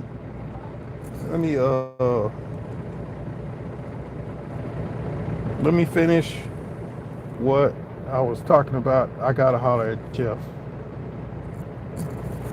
I know Jeff is still up there in North Dakota, and I'm talking about the Jeff. He's in some videos. You'll have to scroll like way back to 2016. Jeff's got some videos on there, and Jeff's talking about living in North Dakota. If you have to live in your vehicle, and Jeff's an OG, bro. Jeff's an OG from where Jeff used to have a little two-door car. Then Jeff got the Astro van like mine. And man, I got it. Actually, Jeff, oh man, Jeff had two Astro vans. Because Jeff had the first Astro van. And I think Jeff had another one.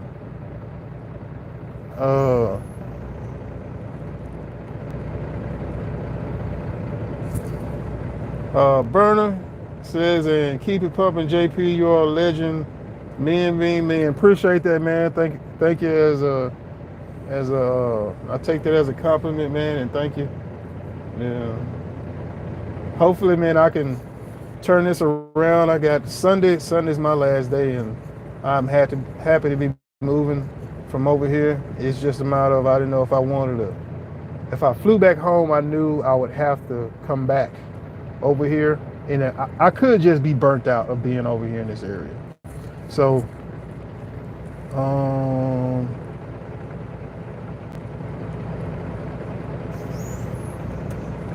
somebody also had asked me.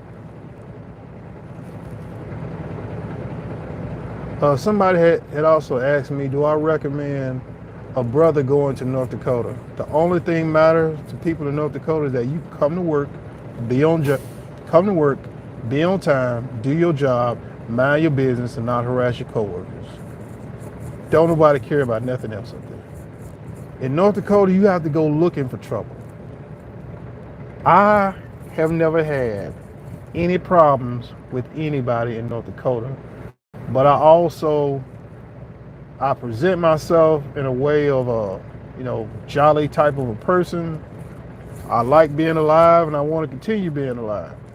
And that's just the way I am, unless it's some suspicious stuff going on. Then I'm like, hey, but I tend to stay away because I've got stuff going on in my life. And like I told this girl one time, this stock used to be cheap. Back in the day when this stock was first starting, yeah, you could have got this at a good price. This stock ain't cheap no more.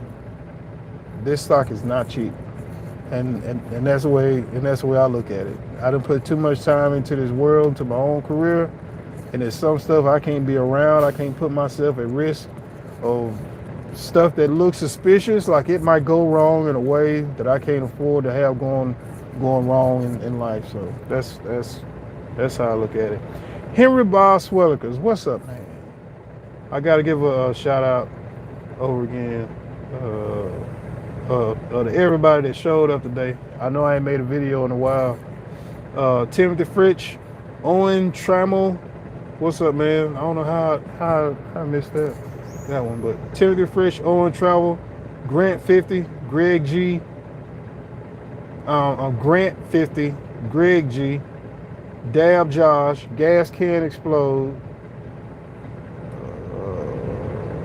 I said Timothy Fritch, Tanker Monkey, Sauce, Cyborg, Burner, John Lovett. And John Lovett, yep, I'm leaving the oil field and going somewhere else that makes some money. And I definitely do miss North Dakota. I said Burner, Fat Daddy, the trucker, D Bar, Bad News 12431, East Side. I think I said J Dub already. Alaska trucker, man. I'm waiting on the videos from Alaska, man. Just make some videos about what life is like in Alaska. Things to do, places to go out and eat, and just put it together in a 5 to 10 minute video. You can do 1 minute pieces in 5 different parts in one video. A place to visit, a place to go out to eat, and a place to stay at. So bam, you got a short video Alaska trucker. You can knock that sucker out just like that. I think that's everybody. And Henry Bob Swellicruz. And you know what, man? I don't think we're in a recession, bro. It's not a recession if it's done on purpose. Because the money that went out of the system in 2020, it had to be the money has to come back to the system. How many ways do you know that you could get somebody to pay you money back and there's no way around it? If you added money on top of fuel, you ain't getting around that one. But the same thing if you went up on the cost of producing electricity. It's a utility. Fuel is fuel, diesel, gasoline, jet fuel. It's a utility. We just don't look at it like a utility. The way you look at your water bill, your light bill, your gas bill, it's your utilities for your house, your utilities for life. Fuel is a utility for life, for our. This dude hadn't moved yet, man.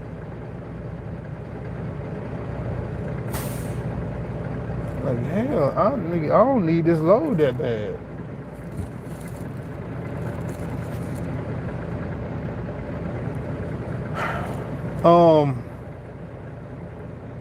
But getting back to what I was saying about the recession, man, is if we ever get another chance to get a 2020 that happens again, and what I mean by that is the guaranteed win during that time. There was a guarantee that you were going to make some money in the stock market if you invested some money in the stock market. It was we've never had that kind of a guarantee ever, except maybe during the crash of the housing market, because the housing market pulled everything else down, but it was never going to stay that way. 2020, if you go back, whenever they start making documentaries about 2020, which, to be honest, I don't think they're going to start doing that. You know how they had The Big Short? You ever seen that movie? They made a movie about that. I don't think they're going to make a movie about 2020 because there was a lot of stuff going on, and there was a lot of people that were communicating stuff to people that's supposed to be against the law. There's a lot of insider trading and stuff going on, because you can go back and you can look at the stock market as it was falling. That was Elon Musk selling stock, Jeff Bezos selling stock, the richest people in the country and in the world dumping stock, just dumping everything, because they knew what was coming, and they knew that they could all make this work. And as you watch that graph go down, because you and I don't have tens of thousands of shares of Amazon, tens of thousands of shares of Walmart, tens of thousands of shares of fill in the blank, whoever you want to think of. Like, we don't have tens and thousands of shares of Delta, but somebody had those shares and they were dumping it. And when that market bottomed out, they began buying it back. And you can go back and watch the graph and see, bro. They began buying it back. But the thing is, you can dump the stock. A lot of people dumping large amounts of stock like that would plummet the market. But the market wouldn't rebound back as fast if they spread out the buying back of it, like slowly a little bit over time. Or like in the movie The Wolf of Wall Street, they use rat holes, like more people to spread out the buying back of it. After all, coronavirus was the perfect disguise for whatever somebody wanted to go do. You could have went and robbed every bank in your town. Nobody would have knew it. Nobody would have even heard about it. But I'm getting off on a wild tangent of talking. But thank you guys for showing up, man. You guys are awesome. Hopefully, I hope that I answered everything related to the oil field jobs, workover rig, fracking, drilling. Sidewinder, I don't know if Sidewinder is still a drilling company. UTI Patterson, Neighbors Drilling, they're hiring in North Dakota and West Texas. Canrig, Ranger Energy Services is in North Dakota. And I was told that Ranger does coil tubing and workover rig. Then you have your wireline companies. You have your hot oil companies. For those of you that have your Class A and Class B, some hot oil companies, it's a Class B truck. So you can, if you have a Class B, there's opportunities for you there. Atlas is a fuel company. Pinnacle is a fuel company. Creek Energy Services, which used to be SEG, but I think it's all Creek Energy Services now, is a fuel company. I think they're still doing frac fueling in North Dakota. I know they have frac fueling companies down here that maintain the fuel. Sandbox, hauling sand, Pneumatic hauling sand, water haulers in Texas and North Dakota. I saw an ad, I don't know how legit it is, about water haulers at Purity Oilfield Services making like $140,000 a year. I don't believe that. I'm just being real with you. I don't believe that. Tanker Monkey, if you find out Purity is paying $140 a year for their company drivers, let me know. Let me know. I want to know if Purity still has the housing allowance, or if they've done away with it. Okay. I know somebody else who might be going back to Purity if Purity is paying 140 or 150, whatever they said. I'm like, ain't no way. What else? I talked about the pneumatic truck and trailer. A used blower system, $2,500 to $3,000, $3,500 probably at the most, just for the blower. Like, if somewhere up in that price range, you should be getting the blower, the PTO, and the drive shaft if it's used. Some places, depending on where you get it from, they may rebuild the blower or something, or put a rebuild kit in, or whatever, however that works. And you can get it that way. So that's $2,000, $2,500, at the most $3,000, no more than $3,500 for the blower. Another probably $1,000 to $1,500 for somebody to install it, depending on where you're at. Okay, so at the high end, let's say we're up to $5,000 with getting a blower and a blower installed. A pneumatic trailer,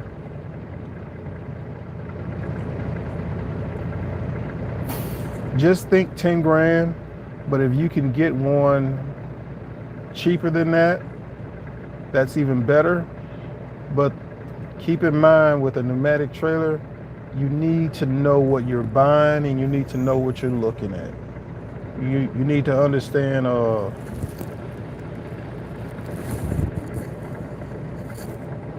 Man, if it wasn't hot, man, I'd do it out here. But I'll try and make a video about it maybe this evening when this dude hasn't moved, man.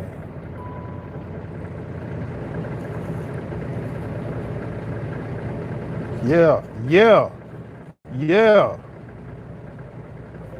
Yes, this line is long. Hold on a minute.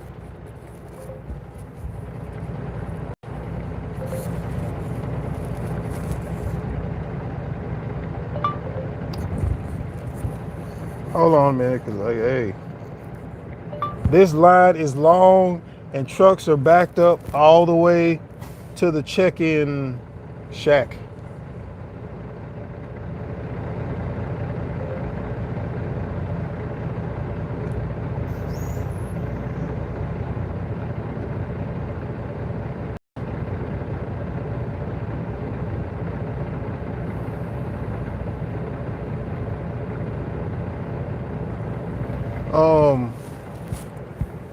Cause I'll be honest with you, like, yeah, I'd like to get this load off, but not at the cost.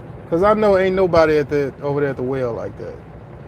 Like they're sitting there waiting on this.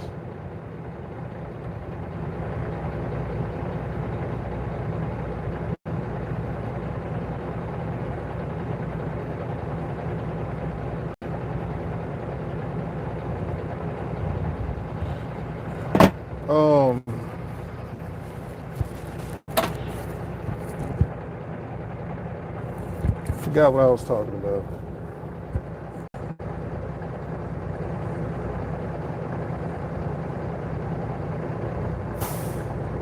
Appreciate that D-Bar, man. Guys been good, man. Yeah. When it comes to your truck and trailer, get it the best economical way you can and make sure you get a trailer that will give you as many options as you can. A trailer that you can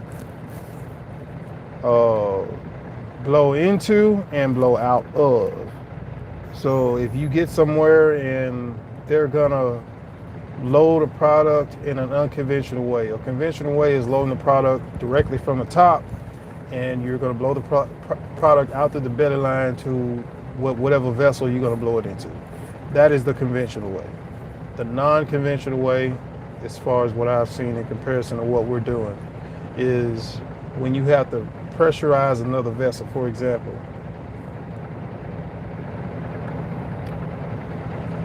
if this truck broke down and I was going to recover this load, I would have to pressurize his tank with my blower and hook up his line to my truck to blow that product out of their trailer into my trailer if that trailer cannot be recovered or something like that, because I've seen that happen on location.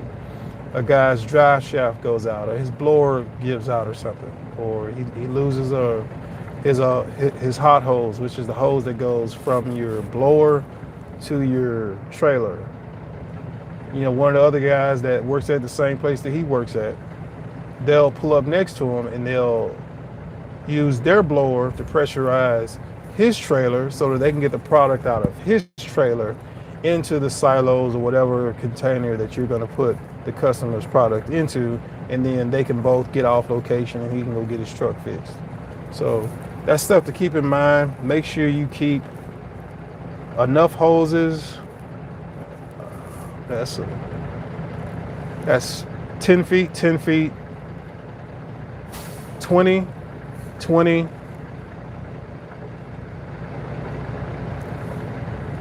a 3-foot hose and a 5 or 6 foot hose. So I pretty much got enough hose to just about do everything outside of something ridiculous, because my 2 long hoses are about 15 to 20 feet and my mid-range hoses are about 10 feet or so. And then my shorter hoses are pretty much to make up the difference between, stuff. But, keep that stuff in mind. If you come out here, hey man, people steal stuff. People steal stuff out here. Callie got his hot hose stolen off his truck. And I was like, man, where'd you park your truck at? He was like, over there in the same area. And I'm like, because I've parked my truck over there in that area, and I've never had a problem. But I've never parked there that many times. But I know other people that have parked there, and they've parked there for months, if not probably over a year. They were over there in that area. So just people do steal stuff. One guy got his pop-off stolen off of his truck with something like that is ridiculous. You got to get a pipe wrench to get that off, and somebody had to see them doing that, because a pop-off isn't just gonna, it's not something you could twist off with your hand. Like, you need a pipe wrench and probably a torch, because that sucker's been on there from whenever they put it on there first. So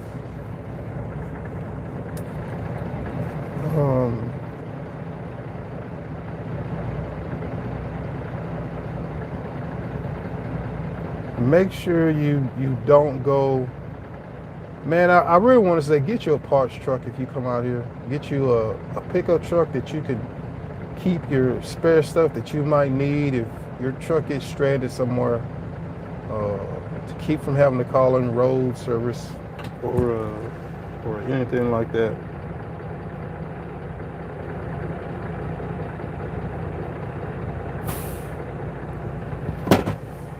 Make sure you get as many Star Oilfield services. This is the owner-operated company, Star Oilfield Services. They were saying 90% to the truck and 10% to them, or something like that.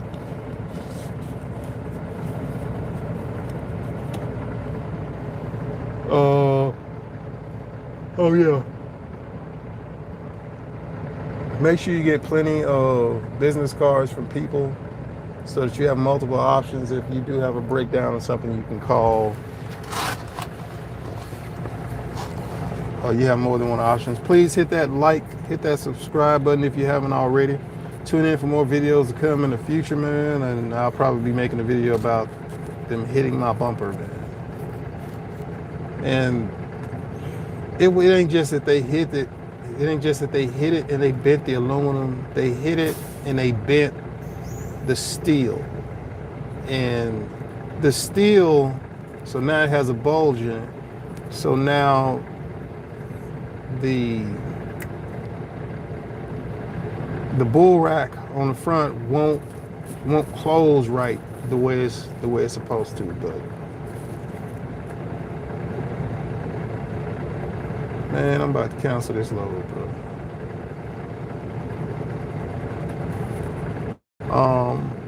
But yeah, keep your heads up, man. Stay focused on what y'all doing, one step at a time.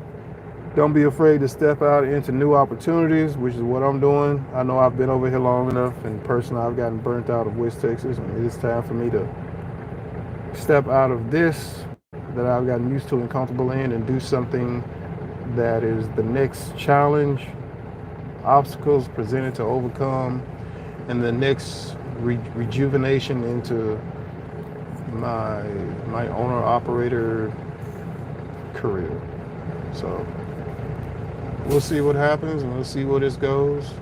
And I don't know if I'll be swapping this trailer out for another trailer that's set up in a different way, because I like the way his is. I just wish, I'm gonna say I wish, I would want one that has the top loads coming out of the back, so I can have that option to pull up next to a rail car and just hook straight up, pressurize the train car to push in through the other line. Because I can't do that with with my trailer I got now. But all of that stuff's a learning process, and all the money's been made back. That's the biggest thing. Everything has been recouped, and I took my time doing it, enjoyed it. It was fun while it lasted, and I have no complaints. And Texas has some great places to eat out here. They got Mexican food on lock. You'll never eat Taco Bell again, ever. And I'm talking about like some gas station Mexican food. Like you'll never eat Taco Bell again. Like I don't ever want to eat no Taco Bell food ever again. Taco Bell's a joke, especially after coming out here and getting fresh made tortillas and simple beef, rice, chicken, rice, fajita stuff like that. Like I'm good, bro. Like I'm good. Meat and vegetables, bro. You can't beat it. But I think I've talked about just about everything. I think I have talked about everything. And I gave shout outs to everybody. And Burner, you're still watching. Workover Rig is hiring. You just type in Workover Rig jobs in the oil field. Who's hiring? Get your resume and everything together, and let them know that you are coming out there to make a career out of Workover Rig. I would advise you to go frack or drilling, and just have your mind made up. Hey, I come out here to shout out to Devin Castellanos. People sleep on Texas food. Man, Texas food is off the chain. Texas Steak Express. I don't think you get enough food for how much it costs. The food was good. Just that $27, I feel I should have got more steak tips and shrimp. But the baked potato was good. The steak was good. The shrimp was good. I just felt that I should have gotten more for $27. But that's just me. And I said shout out to everybody, making sure I went over all these comments, man.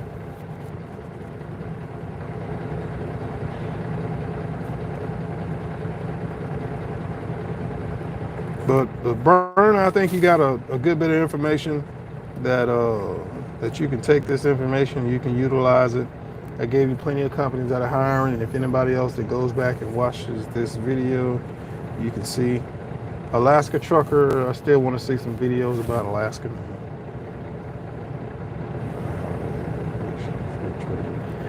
Burner, how does inflation affect trucking? Where does the rubber meet the road? Inflation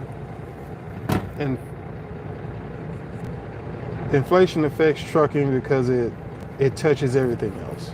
Inflation is going on to your dollar, so it's automatically making everything cost more, but it doesn't mean that what you're paying more money for is actually worth more. You know, it's like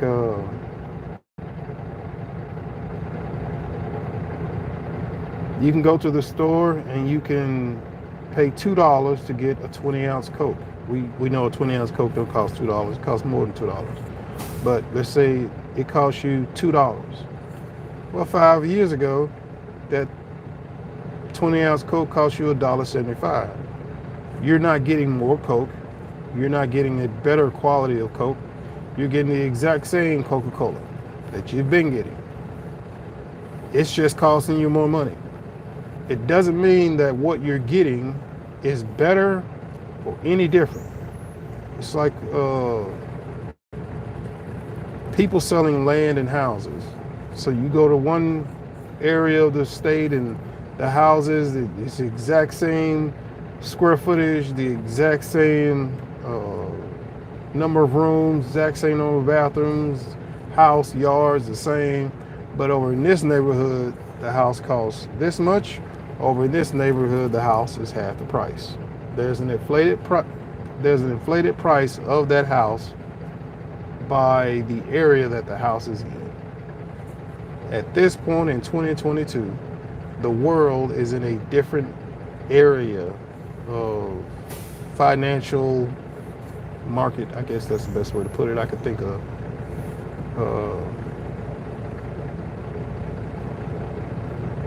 I think the first analogy works real good. It's just everything's inflated because, hey, how else would you get that money back out of, how else would I get that money back out of here? Inflate the price of stuff, people pay more for it.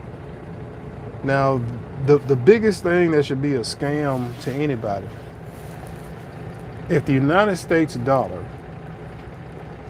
is suffering from inflation, then how is the United States dollar still worth more than some other country's dollar if we're having to pay more money for it? Versus if you go to Argentina, it costs them 1,000, whatever their currency is. I think they call pesos of some kind, for them to buy a candy bar. It costs them thousands of their pesos for them to buy a candy bar, and that inflation rate in comparison to the United States dollar hasn't changed. Like, there's some fishy stuff going on there, but you don't really hear nobody talking about that. You get a chance to go look up currency rate exchange between the United States and other countries. And if the United States financial market system of the United States is suffering through a recession and inflation at the current time, then that should be reflected by the United States dollar versus other countries' dollar. Just like the United States versus the Mexican peso. You should see the United States dollar fall some in value in comparison to the Mexican peso, some in value to the Canadian, whatever they call it, the Canadian dollar, and so on with that same list. So you get a chance, just go check that stuff out and read it. Because when it comes to the world, bro, it's some different stuff going on. I'll holler at y'all later, man. This is JPTV 3000. I think I answered everything that I could possibly think of. John Davis, what's up? If I didn't say shout out to John Davis, I'm late to the party. Why did you leave North Dakota? Because I had gotten tired of them cold winters y'all have up there. The U.S. dollar is now the same as the pound overseas.